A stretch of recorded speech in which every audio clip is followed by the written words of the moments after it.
Ahora vamos a hablar de los diferentes métodos de colecta de semen bovino. Uno de ellos es electroeyaculación. Por medio de impulsos eléctricos se hace una estimulación directamente sobre las glándulas sexuales accesorias para producir el proceso de erección y de eyaculación. Entonces, por medio de esta colombina, probe o embudo que se coloca a nivel rectal con estas líneas metálicas hacia ventral, es decir, en contacto con las glándulas sexuales accesorias, se va estimulando de forma paulatinamente, ¿sí? Y de acuerdo a la respuesta del animal, se va aumentando esa estimulación, esos voltajes, para primero conducir a una emisión peneana, es decir, a la relajación del músculo retractor del pene y que haya una protusión del pene a nivel del saco prepucial, y luego la erección y el proceso de eyaculación por medio de la estimulación de la contracción de ciertos músculos como el músculo isquiocavernoso, el bulbo esponjoso y el uretral. Debemos de tener acoplado a un cono colector un tubo o una bolsa colectora para recolectar el eyaculado. Es muy importante primero estimular la micción del animal, hacer un lavado del prepucio, una tricotomía de los pelitos del prepucio para que no tengamos contaminación de la muestra y solamente colectar la fracción seminal. El líquido preseminal, que es totalmente transparente, no debe colectarse porque nos va a variar la calidad de la muestra. Otro de los métodos bastante utilizados es la vagina artificial.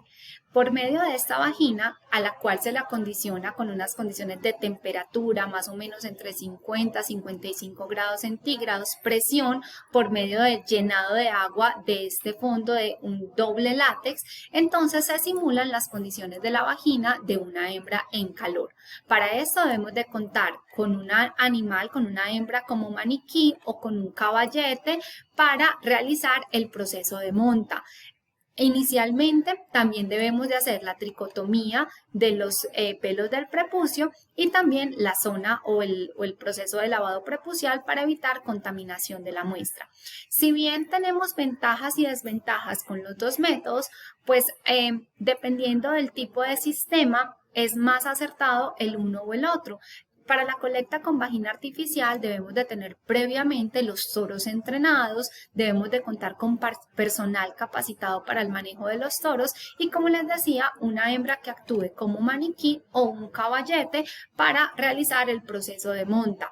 Este es un método mucho más natural, pero también va a depender de la libido y capacidad de monta del animal, mientras que en el electroeyaculador pues no tenemos que tener los toros previamente entrenados, pero sí debemos de tener un lugar con una muy buena sujeción, un prete, para realizar la colecta sin accidentes. Adicionalmente, toros con falencias o incapacidad de monta o disminución en libido son más fáciles de colectar por medio de electroeyaculación.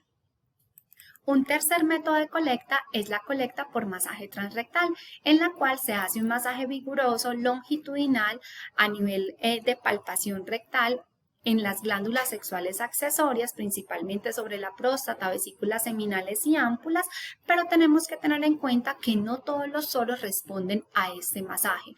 Va a depender bastante del buen descanso sexual que hayan tenido y también de la libido o raza y edad del animal.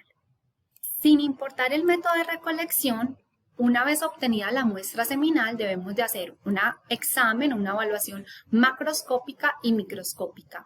En la evaluación macroscópica se evalúan variables como el volumen, que en el toro debe ir más o menos entre 5 a 12 ml, el color, que debe ser blanco cremoso, no debemos de admitir otros colores achocolatados o amarillosos o azulados porque pueden haber alteraciones.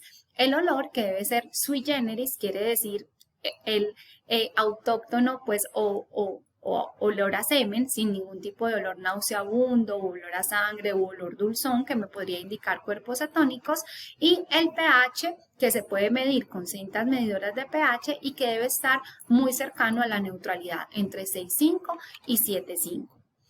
Entre las características microscópicas tenemos una muy importante, que es la concentración seminal, ya que de acuerdo a esta concentración podremos estimar el número de dosis que se pueden obtener de un eyaculado. La concentración seminal puede variar por muchos factores, la raza, incluso variabilidad individual, el medio ambiente, la nutrición, la frecuencia de colecta, si es un toro que está en estabulación o en potrero, si está o no con vacas, entre otros. Existen diferentes maneras de evaluar la concentración seminal. Una de ellas es la cámara de Neubauer u otro es mediante estos sistemas que se denominan los espermiodensímetros, que te valoran la concentración o la densidad de una muestra, particularmente de semen. Entre las características microscópicas es muy importante valorar la movilidad. Existen varios tipos de movilidad para el semen bovino. Movilidad en masa, que quiere decir que evalúas los movimientos a gran escala, el movimiento masivo de los espermatozoides, y se valora como las ondas, oleadas o torbellinos. Para evaluar esta movilidad, entonces debemos de posicionar una gota sobre un portaobjetos y miremos que se valoran los torbellinos o la masa de esos espermatozoides sin poner un cubreobjetos sobre la muestra. Luego tenemos entonces la valoración de la movilidad individual, que para ello debemos de diluir la muestra. Esta se evalúa en porcentaje. Lo ideal es que esté cercano al 100% o entre el 80 y el 100%. Y el vigor o tipo de movimiento quiere decir la fuerza, si tenemos un movimiento progresivo, rápido, y esta se valora en una escala de 0 a 5, siendo 5 espermatozoides con movimientos progresivos y muy rápidos y 0 espermatozoides sin movimiento.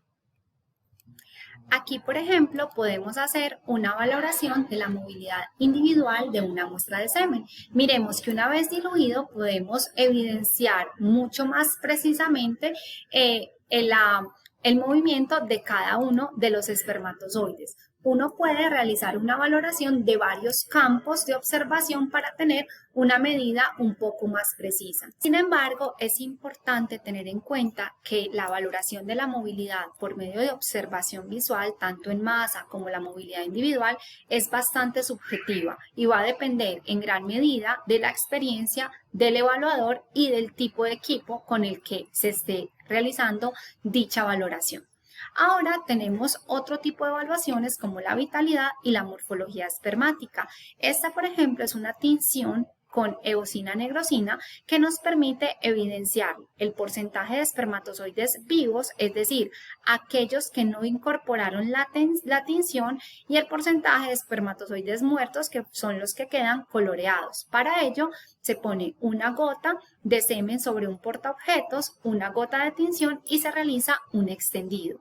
Por medio de esta misma técnica también se puede valorar la morfología de los espermatozoides. Miremos, por ejemplo, que acá tenemos un espermatozoide vivo en esta imagen B, pero con una morfología anormal, ya que presenta una gota citoplasmática proximal. De acuerdo entonces al tipo de anormalidades espermáticas, estas se pueden clasificar en primarias y secundarias. Las primarias son aquellas que, como su nombre lo indican, alteran esa conformación principal del espermatozoide y son aquellas que se dan durante la espermatogénesis por alguna alteración del testículo, como estrés calórico, degeneración testicular, hipoplasia, orquitis, es decir, inflamación testicular. Mientras que las secundarias son aquellas que se producen o se generan por fuera del testículo, es decir, durante la maduración epididimaria, la eyaculación o incluso durante la manipulación de la muestra. Asimismo, las anormalidades espermáticas se pueden dividir en mayores o menores, mayores cuando en alta proporción van a afectar en gran medida la fertilidad del eyaculado, y menores cuando pueden estar presentes pero no pueden ser compensables y no alteran esa fertilidad del eyaculado. Aquí, por ejemplo, vamos a observar varias de esas anormalidades e inclusive podríamos observar si los espermatozoides están vivos o muertos.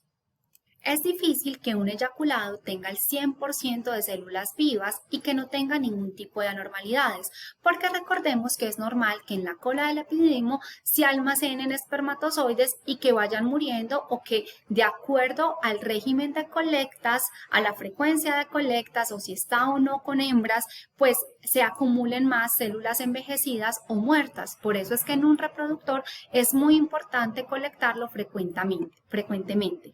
Lo ideal es que el porcentaje de vitalidad de un eyaculado esté mayor al 70%, que las anormalidades de tipo primario sean menores al 10% y las anormalidades de tipo secundario menores al 20%.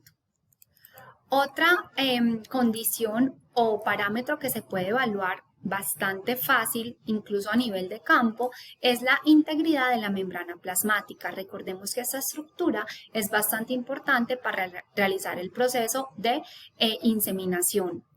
O de fertilización.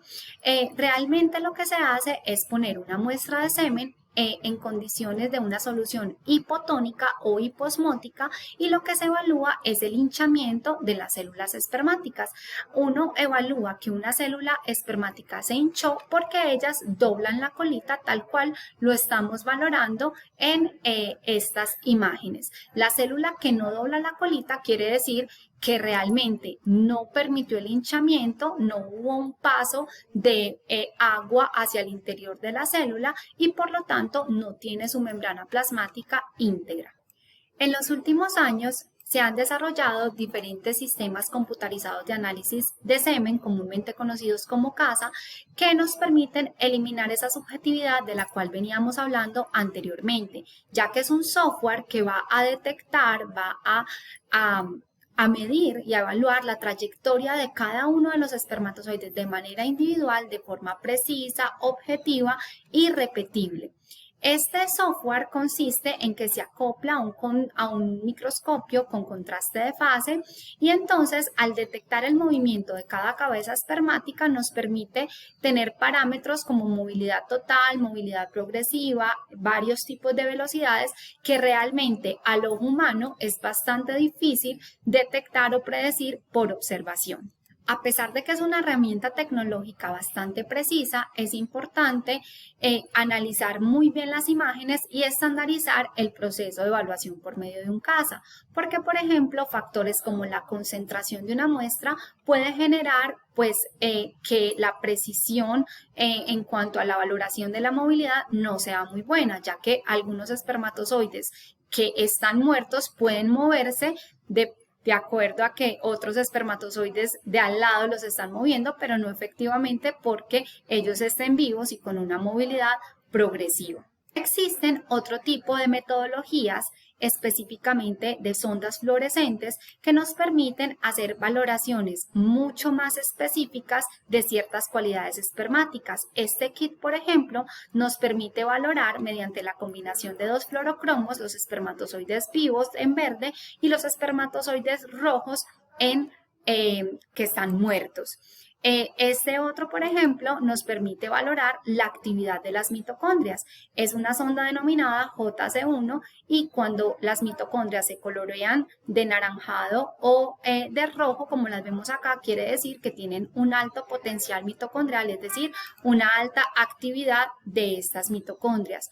Otras sondas fluorescentes, como la prueba túnel, nos va a permitir valorar la integridad del ADN, por ejemplo.